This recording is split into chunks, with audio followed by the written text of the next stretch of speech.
Et si les joyaux pouvaient parler, quelles histoires nous chuchoteraient-ils? Des récits d'amour et de devoir, de tragédie et de triomphe, des épopées de changement d'époque et de l'immuabilité du pouvoir. Aujourd'hui, nous nous pencherons sur le murmure des diamants et dévoilerons l'histoire d'un des bijoux les plus emblématiques du monde, une tiare devenue le symbole de toute une ère et la compagne préférée de la reine la plus célèbre de l'histoire. Les trésors de la couronne britannique abritent des diadèmes d'une beauté époustouflante et d'une importance historique inestimable. Durant ses années de maturité, la reine Élisabeth II affectionnait particulièrement le diadème dit de Vladimir, un ornement majestueux au destin dramatique.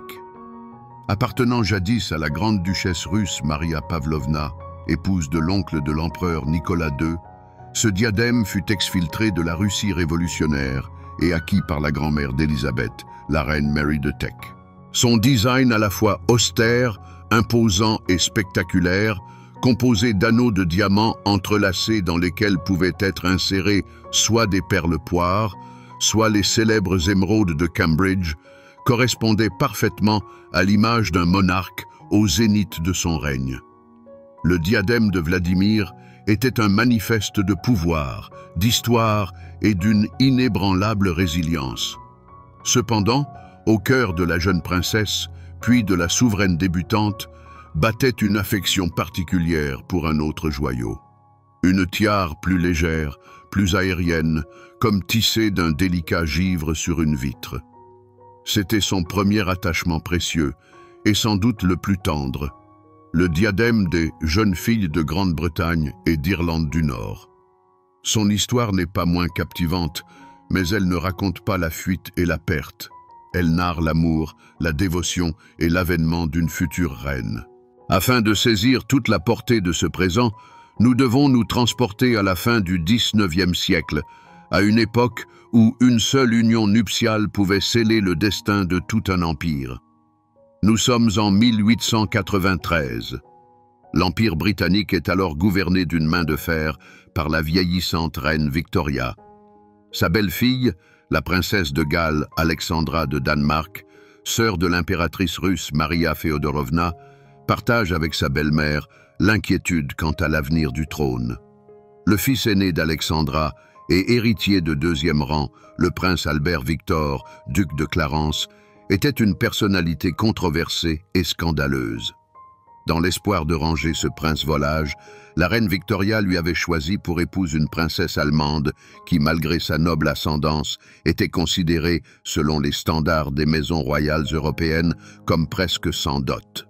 Son nom était la princesse Victoria Mary Augusta Louisa Olga Pauline Claudine Agnes, mais l'histoire l'a retenue sous le nom de Mary de Teck. Mary était issue d'une branche morganatique de la maison de Wurtemberg. Son père, le duc de Teck, était le fils d'un prince dont le mariage avec une comtesse hongroise n'avait pas été reconnu comme égal en rang, privant ainsi ses descendants de leur droit au trône de Wurtemberg.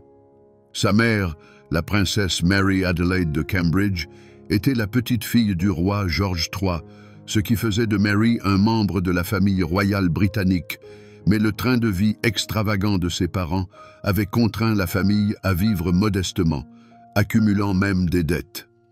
Élevée en Angleterre sous la protection de la reine Victoria, Mary fut, dès son plus jeune âge, réputée pour son caractère sérieux, posé et réfléchi. Victoria voyait en elle la force nécessaire pour canaliser l'énergie de son petit-fils, Albert Victor, et la diriger dans la bonne direction. Le destin, cependant, en décida autrement. En 1892, en pleine épidémie de grippe, le prince Albert Victor tomba malade et décéda subitement, ne survivant pas jusqu'à son mariage. L'Empire fut plongé dans le deuil. Pour Mary de Teck, ce fut un coup dur qui remettait en question tout son avenir. Mais la reine Victoria n'avait nullement l'intention de laisser échapper une candidate aussi idoine au rôle de future reine consort. Elle prit alors une décision qui, à l'époque, pouvait sembler singulière, mais qui, du point de vue de la stabilité dynastique, était d'une logique implacable. Mary épouserait le frère cadet de son défunt fiancé, le prince George, duc d'York. George était l'exact opposé de son frère aîné. Calme, discret, dévoué à son devoir, c'était un homme de famille et posé, dont le caractère rappelait beaucoup celui de son cousin, le futur empereur Nicolas II de Russie. Au début, l'idée même d'épouser le frère de son défunt fiancé troublait Mary au plus profond de son être. Cela lui semblait contre nature, presque sacrilège. Mais le temps, les douces persuasions de la reine Victoria et son propre sens du devoir firent de leur œuvre. George et Mary acceptèrent de se plier à la volonté du monarque. Avec le temps, ils découvrirent qu'ils avaient bien plus en commun qu'ils n'auraient pu l'imaginer, et une profonde compréhension mutuelle et un respect s'installèrent entre eux, évoluant plus tard en un véritable amour. Une histoire touchante s'est déroulée le jour de leur mariage, le 6 juillet 1893. La somptueuse cérémonie devait avoir lieu à la chapelle royale du palais St. James. Mary, déjà parée de sa magnifique robe de mariée en brocart argenté, brodée de roses, de chardon et de trèfle, symbole de l'Angleterre, de l'Écosse et de l'Irlande, croisa par hasard son fiancé dans un des couloirs du palais de Buckingham. En voyant sa promise dans toute sa splendeur rayonnante, le prince George, frappé par sa beauté et son allure royale, ne prononça pas un mot. Au lieu de cela, il s'arrêta et exécuta une profonde, respectueuse révérence comme devant une reine. Ce geste simple mais éloquent dissipa instantanément tous les doutes et l'embarras qui restaient à Mary. Elle comprit que cet homme ne voyait pas en elle une simple nécessité dynastique, mais une femme digne d'admiration. Il y avait tant de respect et de déférence dans son salut que son cœur fut empli de confiance et de chaleur. Ce moment fut le véritable commencement de leur longue et heureuse union. Le mariage fut véritablement royal. Les jeunes mariés reçurent un nombre considérable de présents, parmi lesquels de nombreux et magnifiques joyaux. Et l'un de ces cadeaux était tout à fait particulier. Il ne provenait ni d'un autre monarque, ni d'un riche aristocrate. C'était un don des futurs sujets de Mary, le symbole de leur amour et de leur espérance. Un comité, présidé par Lady Eva Greville et composé de milliers de jeunes femmes venues de toute la Grande-Bretagne et d'Irlande, avait recueilli par souscription une somme impressionnante, plus de 5000 livres sterling. Elles décidèrent d'employer cet argent à la création d'une tiare pour leur future princesse.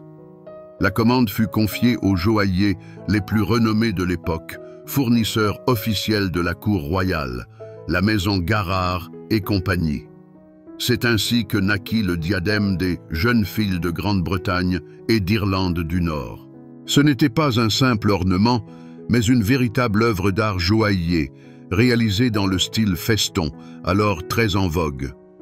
Les orfèvres avaient créé une structure légère et ajourée d'argent et d'or, composée d'élégants rinceaux et de guirlandes florales, constellées de diamants de taille ancienne. Le diadème était conçu comme un bijou modulable, une invention géniale de l'époque. Il pouvait être porté comme un diadème complet sur une monture rigide, ou bien être détaché de sa base pour être porté comme un collier bandeau. De plus, la monture elle-même, une bande d'éléments en forme de losange, pouvait également être portée comme une tiare plus discrète. À l'origine, le sommet du diadème était orné de 14 grandes perles poires, lui conférant une ressemblance avec une couronne royale. C'était un bijou empli de lumière, de grâce et de jeunesse, idéal pour une jeune princesse. Mais comment ce délicat ornement, créé pour une jeune mariée, fut-il transformé entre les mains de l'une des reines les plus influentes et les plus expertes en matière de joaillerie de l'histoire britannique? Le mariage de Mary de Teck et de George V s'avéra d'une rare solidité et d'un bonheur exceptionnel. Ils vécurent ensemble pendant 43 ans, se soutenant mutuellement à travers toutes les épreuves. George, à l'instar de son cousin Nicolas II, était un homme de famille exemplaire et n'eut jamais de comportements infidèles. Quant à Mary, Elle fut pour lui un soutien indéfectible, une conseillère sage et une véritable reine consort. C'est peut-être son origine modeste et sa jeunesse passée dans une relative pauvreté qui firent naître chez Mary une passion pour la collection de bijoux. Devenue reine, elle enrichit le trésor de la couronne britannique avec enthousiasme et une profonde connaissance du sujet, acquérant des pièces historiques, y compris celles provenant des collections de dynasties européennes déchues. Bien que le diadème des jeunes filles de Grande-Bretagne et d'Irlande ait été l'un de ses premiers bijoux significatifs, la reine Mary ne le porta pas si fréquemment.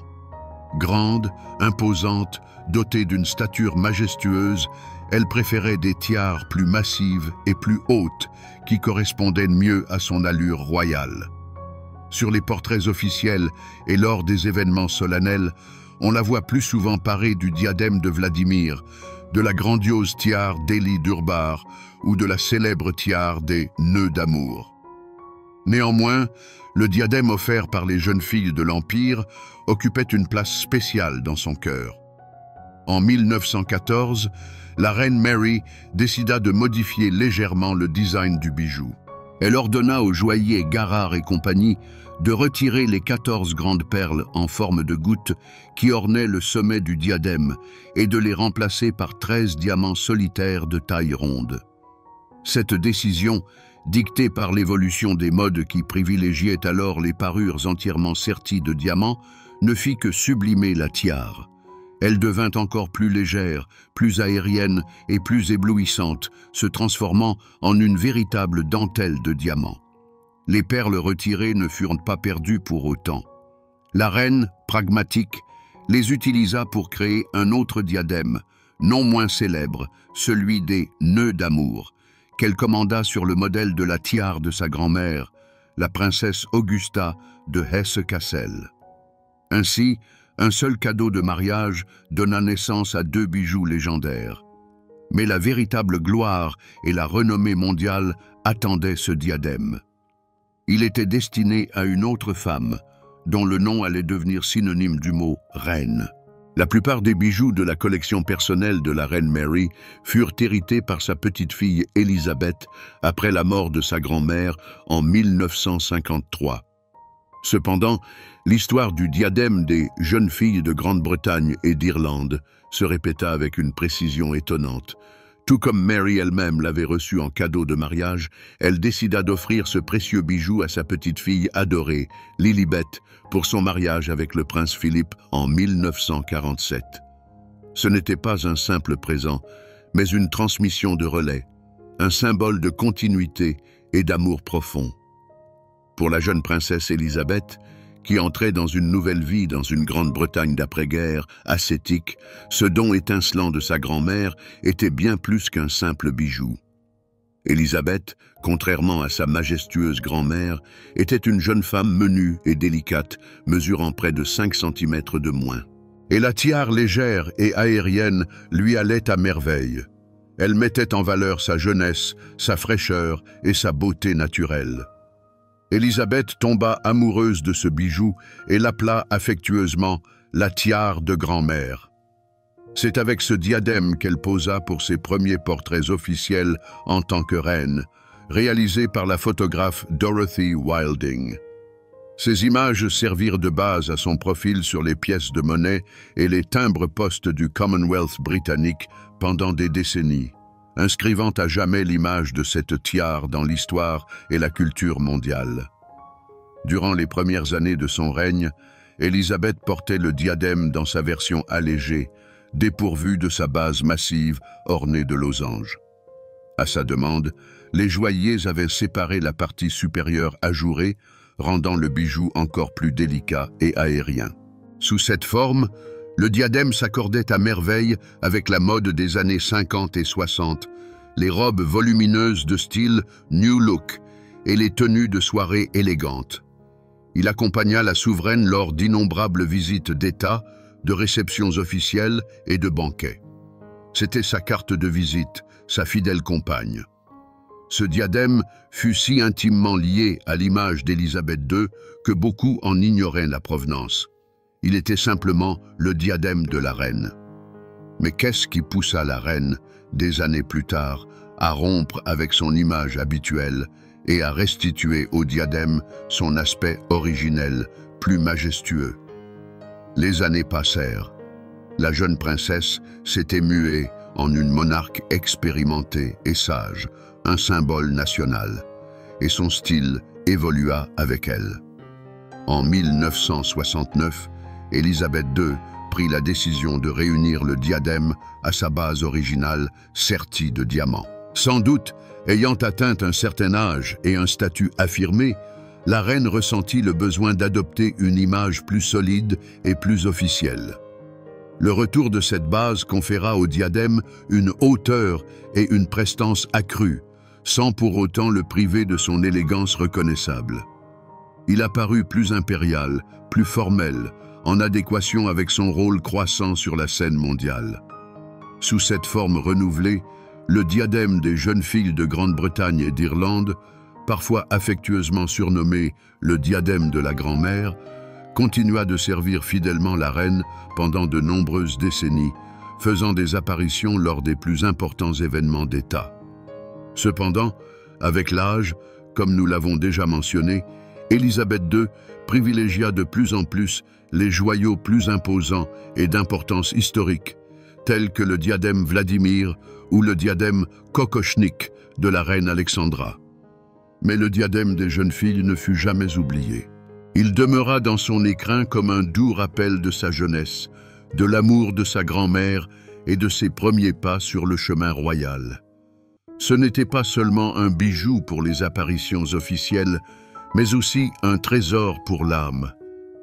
On aurait pu penser qu'après le départ de la reine Élisabeth, ce diadème emblématique, si intimement lié à son image, aurait été remisé pour longtemps dans les coffres de la Tour de Londres. Mais l'histoire des joyaux ne s'achève pas avec le décès de leur propriétaire, elle ouvre simplement un nouveau chapitre. Et ce diadème, symbole de continuité, a de nouveau affirmé sa raison d'être. En octobre 2023, lors d'une réception solennelle à Mansion House à Londres, la nouvelle reine consort, Camilla, le porta. En arborant ce bijou légendaire, l'épouse du roi Charles III ne fit pas qu'un simple choix esthétique. Elle adressa un puissant message de continuité des traditions, de respect envers l'héritage de sa belle-mère illustre et d'avènement d'une nouvelle ère pour la monarchie britannique. La dentelle de diamant, jadis offerte à une jeune princesse en signe d'amour et de dévotion, continue de briller, illuminant le chemin de la troisième génération de reines. Alors, qu'est-ce qui rend un bijou véritablement intemporel? Est-ce le savoir-faire impeccable des joailliers, la pureté des diamants ou leur nombre de carats? Ou peut-être sa véritable valeur réside-t-elle dans les histoires qu'il renferme, dans le reflet des destins de ceux qui l'ont porté, et dans le fil invisible qui relie le passé, le présent et le futur? Ce diadème n'est pas qu'un trésor d'or et de diamants. C'est une chronique d'amour, de devoir et de service incarnée dans le métal. Une chronique qui continue de s'écrire sous nos yeux. Merci de votre attention. Si cette histoire vous a plu, n'hésitez pas à nous laisser un pouce levé, à vous abonner à notre chaîne et à nous laisser un commentaire.